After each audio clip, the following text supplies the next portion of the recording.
My social impact athlete that I chose is Muhammad Ali. Not only did Ali create great social change for this nation and millions of people, but also as a personal choice, as I share a name with him. As a first generation American, sharing a name with such a man has always made it easier for me to introduce myself to people with a name that not many people hear a lot, as all my life I was always been able to say, like the boxer, after introducing myself to meeting new people. Having this similarity with Muhammad Ali has always led to conversations with people about that man and the impact he had on not just around the world, but especially here in Kentucky, in ways that many athletes have never done before.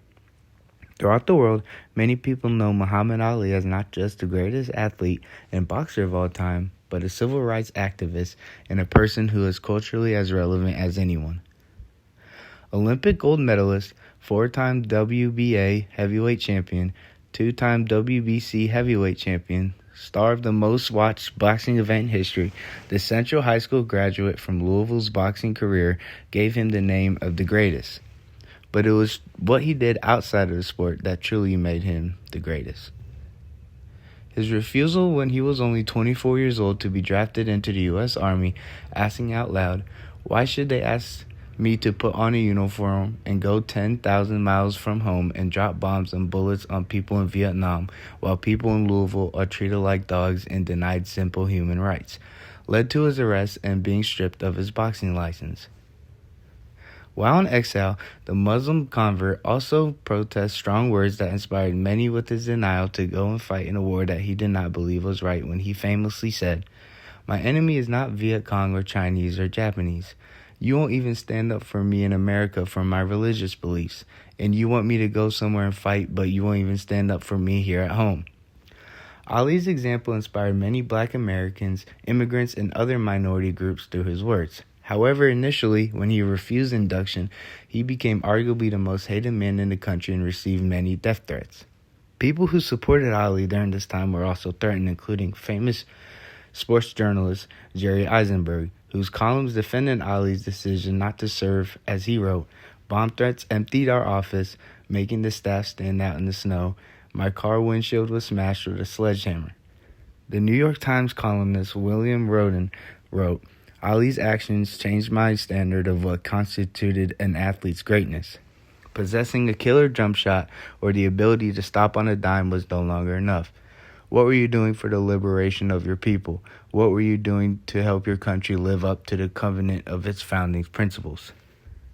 Recalling Ali's anti-war position, Kareem Abdul-Jabbar, another great but in basketball, said, "I remember the teachers at my high school didn't like Ali because he was so anti-establishment and he kind of thumbed at the nose at authority and got away with it. The fact that he was proud to be a black man and that he had so much talent made some people think that he was dangerous, but for those very reasons I enjoyed him." Civil rights figures came to believe that Ali had an energizing effect on the freedom movement as a whole. Al Sharpton spoke of his bravery at a time when there was still widespread support for the Vietnam War, as he said, "For the heavyweight champion of the world, who had achieved the highest level of athletic celebrity, to put all of that on the line, the money, the ability to get endorsements, to sacrifice all of that for a cause, gave a whole sense of legitimacy to the movement and the causes with young people that nothing else could have done. Even those who were assassinated certainly lost their lives, but they didn't voluntarily do that. He knew he was going to jail and did it anyway. That's another level of leadership and sacrifice." Ali was honored with the annual Martin Luther King Award in 1970 by civil rights leader Ralph Abernathy, who called him a living example of soul power.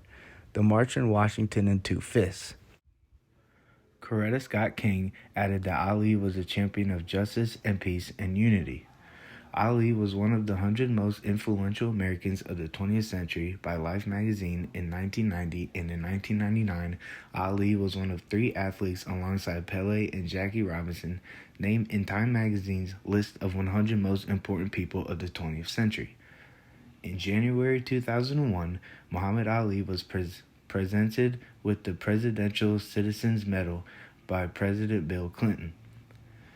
In November 2005, he received the Presidential Medal of Freedom by President George Bush, followed by the Otto Hahn Peace Medal and the Gold of the UN Association of Germany in Berlin for his work with the civil rights movements in the United Nations.